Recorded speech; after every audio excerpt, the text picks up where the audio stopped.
السلام عليكم. 2 من الملائكة نزلوا على الأرض، قصتهم ارتبطت بالسحر، بالفتنة، وبأغرب الأساطير اللي وصلت لكوكب الزهرة نفسه. ده حكاية لغز ديني وتاريخي من بابل القديمة لحد نصوص التوراة والقرآن، وده لحد النهاردة لسه محير العالم. ازاي ملكين من السماء بقوا رمز للمعصية والعقاب الأبدي؟ أنا أحمد فاروق، ودي معلومة تحيرك، ويلا بينا نبدأ الرحلة.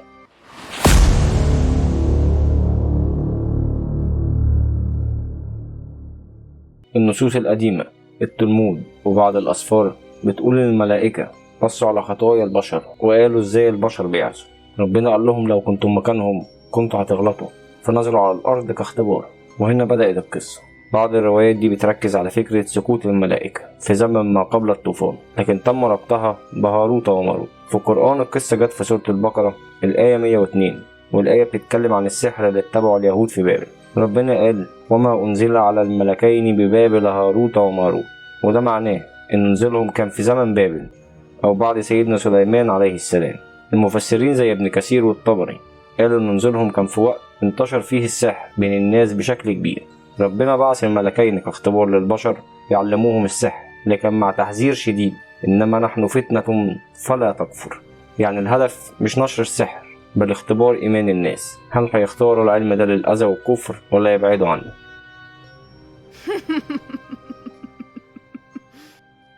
في التلمود وغيره بيقولوا إن الملائكة اللي نزلوا وقعوا في حب نساء البشر، والنساء دول أغوهم. في الروايات الإسلامية وفي بعض التفاسير زي الطبري والزمخشري كان في واحدة من أجمل نساء الأرض اسمها في أغلب الروايات الزهرة، والمرأة دي عرضت عليهم نفسها، بس طلبت مقابل إنهم يعبدوا صنم أو يشربوا خمر أو يقتلوا نفس بريئة. في الأول رفضوا، لكن بعد الإلحاح اختاروا يشربوا الخمر، والنتيجة وقعوا في الفتنة اللي كانوا بيحذروا منها الناس. ولما شربوا فقدوا وعيهم وارتكبوا المعصية معاها وقتلوا راجل حاول يمنعهم. وكعقاب ربنا حول المرأة دي نفسها لكوكب الزهرة اللي بنشوفه في السماء. عشان كده لحد النهاردة في ثقافات قديمة الزهرة بترمز للحب والفتنة والجمال. الرواية دي منتشرة بين المفسرين، بس لازم ننوه إنها مش نص قرآني مباشر، ولكنها إسرائيليات، يعني قصص من اليهود والنصارى اتسربت للتفسير.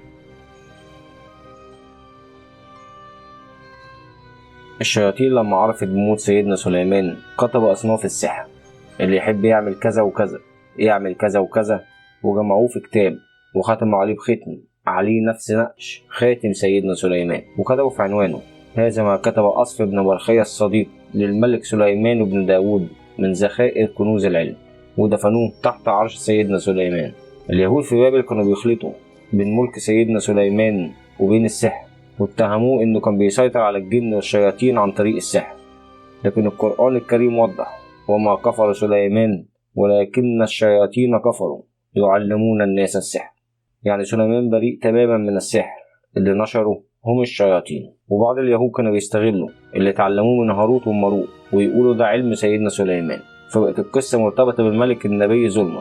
القرآن نزل عشان يفصل بين الحقيقة والبهتان. سليمان نبي ملك صالح، هاروت وماروت اختبار من ربنا، واللي يتعلم السحر ويستخدمه للشر بيكفر. والهدف تصحيح سورة نبي عظيم وكشف ان اللي في ايديهم مش علوم سليمان بل فتنة وتعاليم محرمة.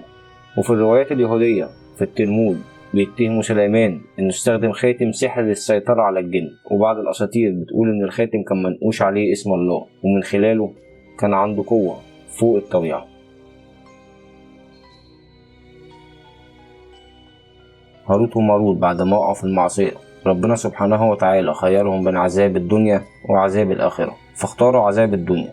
وأغلب الروايات بتقول إنهم متعلقين من رجليهم في بئر بابل بيتعذبوا لحد يوم القيامة، وفي روايات تانية إنهم مربوطين في كهف مظلم أو بئر عميق مش هيخرجوا منه عقابا على معصيتهم. النقطة المهمة إن ربنا رغم إنه عاقبهم فضل مخلي علمهم موجود كاختبار للبشر. التلمود بيقولوا إن الملائكة اللي نزلوا وقعوا في الخطيئة وربنا ربطهم أو حبسهم تحت الأرض. مش مذكور بابل تحديدا، لكن العقوبة مرتبطة بفكرة السجن الأبدي تحت في العالم السفلي. القصة ليها جذور في التلمود والأسفار غير القانونية، بيتكلموا عن ملائكة نزلوا على الأرض وانجذبوا لنساء البشر ووقعوا في المعصية، اتعاقبوا إنهم اتربطوا أو اتحبسوا تحت الأرض.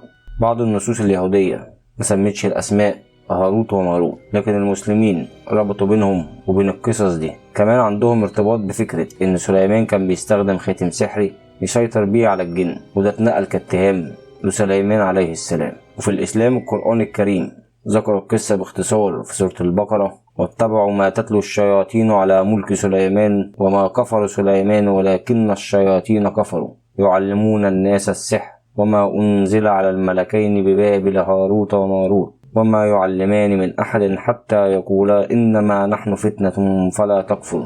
وده معناه إن الملائكة نفسهم ما وقعوش في المعصية، بل كانوا وسيلة للاختبار، وسليمان بريء من السحر، وهاروت وماروت مجرد فتنة، واللي يختار الشر هو اللي بيكفر. جمهور الفقهاء أكد إن الملائكة معصومين، وما ورد عن شربهم الخمر أو الوقوع في المعصية هو من الإسرائيليات مش من القرآن. وهنا يبان الفرق، الإسلام ركز على فتنة البشر، بينما باقي الروايات ركزت على سقوط الملائكة. قصة هاروت وماروت فضلت واحدة من أعقد الحكايات اللي اتقالت عن السحر والفتنة، وفي النهاية سواء اعتبرنا القصة اختبار أو أسطورة أو رمز، فهي رسالة قوية إن الفتنة موجودة والاختيار دايما في إيد الإنسان. وهاروت وماروت هيفضلوا لغز غامض بيجمع بين الدين والأسطورة. وعشان كل حاجة حواليك ورا حكاية، ما تنساش تدوس سبسكرايب وتفعل زر الجرس عشان توصلك الحكاية الجاية. كان معاكم أحمد فاروق، ودي كانت معلومة تحيرك.